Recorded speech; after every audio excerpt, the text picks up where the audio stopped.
नमस्कार विद्यार्थी मित्रांनो, मी प्राध्यापक सचिन विष्णू पवार. आज आपण song of the open road याचा तिसरा भाग जो फिगर्स ऑफ स्पीच आणि पोएमचं क्रिटिकल ॲप्रिसिएशन आपण बघणार आहोत. So let's start begin with figures of speech use in the poem by the poet. पहिला फिगर्स ऑफ स्पीच आहे, अ फूट and light hearted I take to the open road. आता या ठिकाणी सिनेक्डोक हा फिगर्स ऑफ स्पीच यूज केला. आता सिनेक्डोक म्हणजे काय की बेसिकली एखादं ऑब्जेक्टला पकडून पूर्ण त्याच्या पार्टविषयी माहिती देणं. त्या ठिकाणी एक्सप्लेनेशन असं देता येईल, a word a foot part of the body is use to refer to the poet or traveller. म्हणजे फूट हा जो शब्द वापरलेला आहे त्याचा अर्थ होतो पायी चालणे, पण ॲक्च्युली त्या ठिकाणी पायी चालणे म्हणजे काय की पोएट हा ट्रॅव्हलिंग करतो असा अर्थ आपण या ठिकाणी घ्यायचा आहे किंवा असं एक्सप्लेनेशन द्यायचं आहे. Same line number 2, a foot and light hearted I take to the open road. आता हा एक इन्व्हर्जनचा प्रकार आहे. आता इन्व्हर्जन म्हणजे नक्की काय की ज्यावेळेस कवितेचा पोएटिक इफेक्ट वाढवण्यासाठी किंवा कवितेचं सौंदर्य वाढवण्यासाठी वाक्यरचनेच्या शब्दांची अदलाबदल करणे म्हणजे इन्व्हर्जन होय. म्हणजे बेसिकली आपल्याला कॉमन इंग्लिश सेंटेन्सचं स्ट्रक्चर माहिती आहे, एस प्लस व्ही प्लस हो, पण पोएट कधी कधी काय करतो की ती जी रचना आहे ती अदलाबदल किंवा उलटापालट करून तो यूज करतो. आता या ठिकाणी याचं एक्सप्लेनेशन असं आपण देऊ शकतो, the words are not coming in a proper prose order. The correct prose order is I take to the open road a foot and light hearted. आता तुम्ही बघाल की या ठिकाणी just the line is going to be change, की line पूर्णपणे change झालेली आहे आणि तिला आपण प्रॉपर सेंटेन्स स्ट्रक्चरमध्ये लाईन स्ट्रक्चरमध्ये बसवलेलं आहे. थर्ड नंबरची लाईन आहे, healthy free the world before मी. हे सुद्धा इन्व्हर्जनचाच एक एक्झाम्पल आहे की या ठिकाणी त्यांनी अदलाबदल केलेली आहे शब्दांची. आता याचं एक्सप्लेनेशन सेम असेल, the words are not coming in a proper prose order आणि the correct prose order is the world before me is healthy and free. आता तुम्ही बघाल की कशा पद्धतीने आपण त्या ठिकाणी त्याची प्रॉपर जी लाईन स्ट्रक्चर आहे ती आपण बसवलेली आहे. म्हणजे अशा पद्धतीने आपल्याला त्याचं एक्सप्लेनेशन द्यायचं आहे. नंबर 4ची लाईन बघूया आपण, the long brown path before me leading wherever I choose. आता या ठिकाणी लाँग ब्राऊन हा एक म्हणजे या ठिकाणी जो ब्राऊन पाथ आहे हा एक सिम्बॉलिक पद्धतीने वापरला गेलेला आहे. तर तो सिम्बॉल आहे म्हणून त्याला आपण figures of speech as a symbol म्हणून त्याला वापरलेलं आहे. मग आपण त्याचं एक्सप्लेनेशन कसं देणार, the brown path is used as a symbol for the road. म्हणजे जो ब्राऊन पाथ हा जो शब्द आहे हा रस्त्यासाठी वापरला गेलेला शब्द आहे. Number 5, the long brown, same line, the long brown path before me leading wherever I choose. या ठिकाणी ॲलिट्रेशन आहे, the letter B is repeated here pleasingly, किंवा तुम्ही वेगळ्या पद्धतीने म्हणू शकतात, the letter B is repeated twice for poetic effect, so this is alliteration. Number 6, henceforth I ask not good fortune I myself am a good fortune. आता या ठिकाणी तुमच्या लक्षात येईल की this is the example of repetition. पूर्ण शब्द जेव्हा रिपीट होतो त्यावेळेस आपण त्याला रिपिटेशन असं म्हणतो. The words are repeated here pleasingly. आता कोणता शब्द इथे रिपीट झाला आहे, एकतर आय झालेला आहे ट्वाईस आणि गुड फॉर्च्यूनसुद्धा डबल या ठिकाणी काय झालेलं आहे, रिपीट झालेला आहे, म्हणून that is called repetition. Number 7, henceforth I whimper no more postpone no more need nothing. आता या ठिकाणी याचा पहिला अलंकार आहे रिपिटेशन. आता या ठिकाणी कोणते शब्द रिपीट झालेले आहेत, no more. The words are repeated here pleasingly, किंवा तुम्ही असे म्हणू शकतात, the words no more repeated twice, so this is repetition. Number 8, henceforth I whimper no more postpone no more need nothing. That is the same line. या ठिकाणी climax आहे. आता climax म्हणजे काय, ॲक्च्युली कवी त्याच्या पद्धतीने जेव्हा शब्दांची जी रचना आहे म्हणजे त्याचं स्ट्रक्चर आहे त्याच्या इम्पॉर्टन्सनुसार त्याला ॲसेंडिंग ऑर्डरने त्याला मांडण्याचा प्रयत्न करतो, मी चढत्या क्रमाने मांडण्याचा प्रयत्न करतो. या ठिकाणी त्याचं एक्सप्लेनेशन असं देता येईल, the words are arranged here in ascending order. Number next 9, done with indoor complaints libraries querulous criticism. आता या ठिकाणी त्यांनी या ठिकाणी ॲक्च्युली पोएटने ॲलिट्रेशन वापरलेलं आहे. The sound K is repeated here thrice, किंवा 3 वेळा इथे रिपिटेशन झालेलं आहे, किंवा सिम्पलमध्ये the sound K is repeated here pleasingly for poetic effect आपण असंही म्हणू शकतो. आता ॲक्च्युली तुम्ही बघाल की कंप्लेंट्स क्वेरलस किंवा क्रिटिझम या ठिकाणी सी आणि क्यू यूज केले गेले आहे, but that is pronouncing as a K. की के लेटरसारखा त्याचा क सारखा प्रोनाऊन्सिएशन होतं म्हणून आपण त्याला ॲलिट्रेशन असं म्हणतो. Number 10, done with indoor complaints, libraries, querulous criticism. आता या ठिकाणी लाईन सेम आहे. पोएटने या ठिकाणी जी शब्दांची मांडणी आहे ती चढत्या क्रमाने मांडलेली आहे. मग या ठिकाणी क्लायमॅक्सचं एक्सप्लेनेशन कसं देता येईल? सिम्पल लाईन आहे. The words are arranged here in ascending order. Number 11, same line, done with indoor complaints, libraries, querulous criticism. आता या ठिकाणी हा अलंकार आहे टाउटोलॉजी. ॲक्च्युअल टाउटोलॉजी म्हणजे नक्की काय? ज्यावेळेस कवी एकाच कवितेच्या ओळीमध्ये 2 समान अर्थाचे शब्द एका पाठोपाठ वापरतो, त्यावेळेस आपण त्याला एका पाठोपाठ किंवा एका त्या लाईनमध्ये तो वापरण्याचा प्रयत्न करतो की ज्याने पोएटिक इफेक्ट चांगला व्हावा. That is called tautology. त्या ठिकाणी एक्सप्लेनेशन असं आहे, the same meaning words repeated here, querulous criticism. क्वेरलसचा अर्थही टीका करणे होतो आणि क्रिटिसिझमचा अर्थही टीका करणे होतो, म्हणजे दोन्ही अर्थ समानार्थी एकमेकांना. So that is called tautology. Number 12, strong and content I travel the open road. This is the again example of figures of speech, that is inversion. आता हे सुद्धा इन्व्हर्जनचाच एक प्रकार आहे की शब्दांची या ठिकाणी कवीने उलटापालट केलेली आहे, म्हणजे अदलाबदल केलेली आहे. तर मग त्याला आपण एक्सप्लेनेशन सिम्पलमध्ये काय देणार? The words are not coming in a proper prose order. मग याचं उत्तर त्या ठिकाणी मी दिलं नाही, पण ते कसं लिहाल तुम्ही? I travel the open road, strong and content, असं तुम्हाला उत्तर आपल्याला या ठिकाणी लिहायचं आहे. Number 13, the earth is sufficient, I don't want the constellations any nearer. This is also example of inversion. हे सुद्धा इन्व्हर्जनचंच एक्झाम्पल आहे आणि सेम एक्सप्लेनेशन तुम्हाला ह्या ठिकाणी द्यायचं आहे. Number 14, I know they are very well where they are, I know they suffice for those who belong to them. आता या ठिकाणी पहिला अलंकार म्हणजे यामध्ये अलंकार आहे रिपिटेशन. आता रिपिटेशन कसं? विल सी की आय नो हा शब्द 2 वेळेस त्या ठिकाणी रिपीट झालेला आहे. So we can say the words I know are repeated here pleasingly, किंवा the words I know are repeated twice for poetic effect, so this is repetition. Next one आहे 15, still here I carry my old delicious burdens. या ठिकाणी figures of speech आहे paradox. The absurd statement is made here. आता absurd statement म्हणजे नक्की काय? आता delicious burdens म्हणजे आपण एखाद्या ज्या काही, आता डेलिशियस म्हणजे स्वीट आपण म्हणू शकतो किंवा एक चवदार वगैरे असा अर्थ या ठिकाणी होतो. पण या ठिकाणी आपण अर्थ काय? Sweet memories of the past, की आपल्या आयुष्यामध्ये आपण असं बर्डन ओझं घेऊन थोडं चालत असतो. मग या ठिकाणी हे स्टेटमेंट जे वापरलं आहे ते थोडंसं स्ट्रेंज वाटतं, ॲब्सर्ड वाटतं. मग त्याचं एक्सप्लेनेशन कसं देऊ आपण? The absurd statement is made here. Same line number 16, steel here I carry my old delicious burdens. आता या ठिकाणी मेटाफर यूज केला गेलेला आहे. मग कसं त्याचं एक्सप्लेनेशन कसं देता येईल? Delicious burdens is implicitly or indirectly compared with a memories. Number 17, I carry them men and women, I carry them with me wherever I go. आता या ठिकाणी आपल्या लक्षात येईल की आय कॅरी किंवा सिम्पली आय फक्त तुम्ही जरी बोलले तर इथे रिपिटेशन आहे. So the words I carry repeated here pleasingly, तुम्ही असंही त्या ठिकाणी म्हणू शकतात. Number 18, I swear it is impossible for me to get rid of them, I am filled with them and I will fill them in return. Here is also repetition.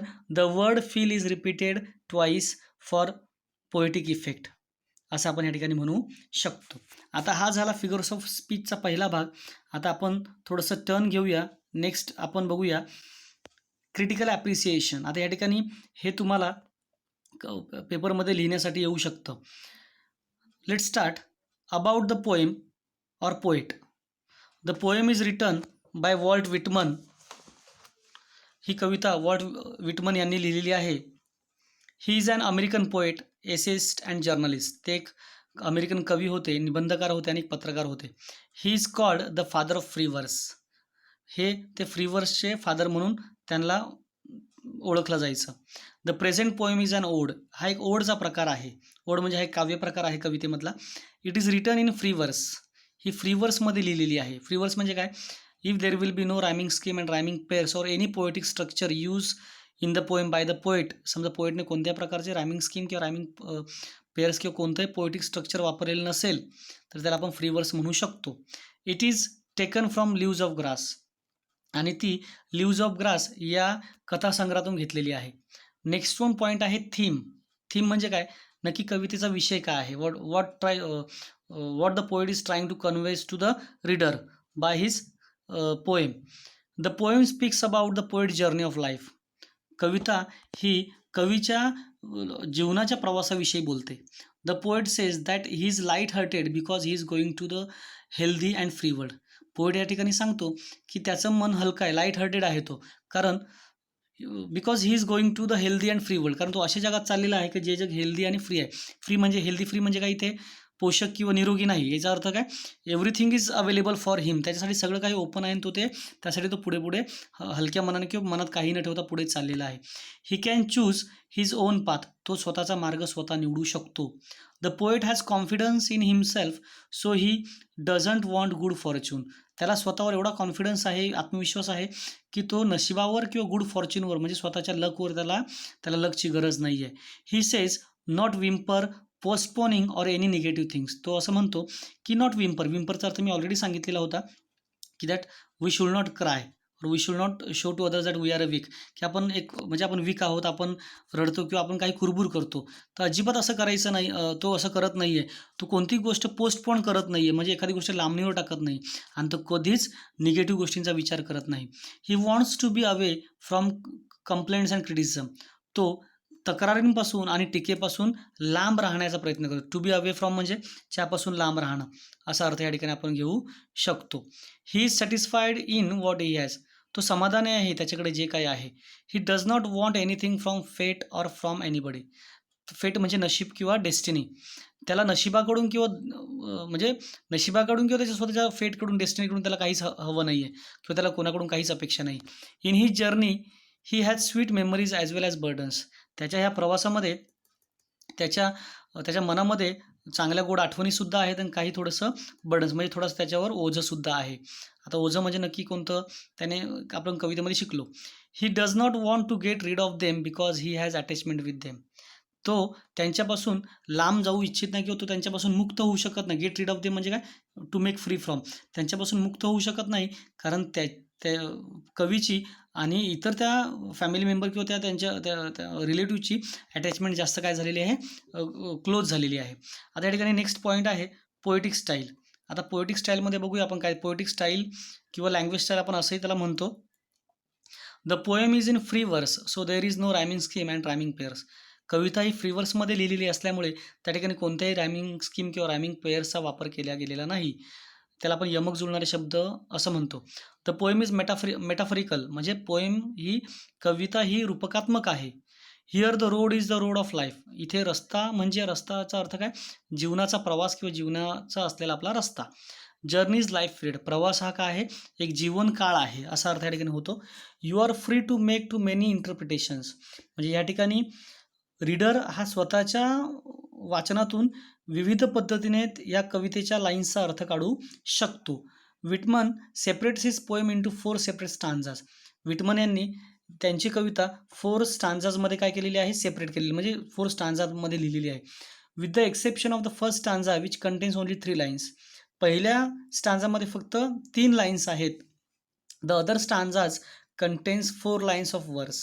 आणि जो चौथा stanza आहे सेकंड, थर्ड आणि fourth जो stanza आहे तो fourth लाईनचा आहे. The poem utilizes free verse. The lines are unrhymed and of varying lengths. कवितेमध्ये रायमिंग नाही, म्हणजे अनराईम आहे आणि कवितेची म्हणजे लाईनच्या काही लेंथ जी आहे ती थोडीशी वेगवेगळ्या पद्धतीने त्यांनी दिलेली आहे. आता we will see that in a poem there is another poetic structure that is in the last stanza poet use that stanza in a bracket. So that is called parenthesis in English literature. त्याला English लिटरेचरमध्ये parenthesis असं म्हणतात. म्हणजे ही तुम्ही line या ठिकाणी add करू शकतात.